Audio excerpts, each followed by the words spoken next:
надо решать мирным путем и путем переговоров.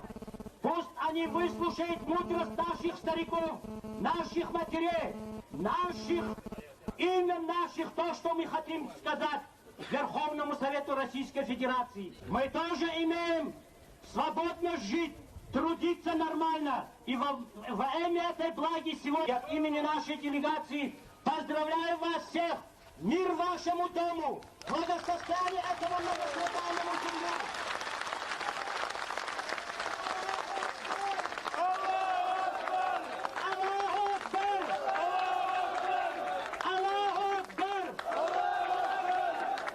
Нас, Кабардино-Балкария, уполномочено прислала, что мы записались в вашу национальную гвардию.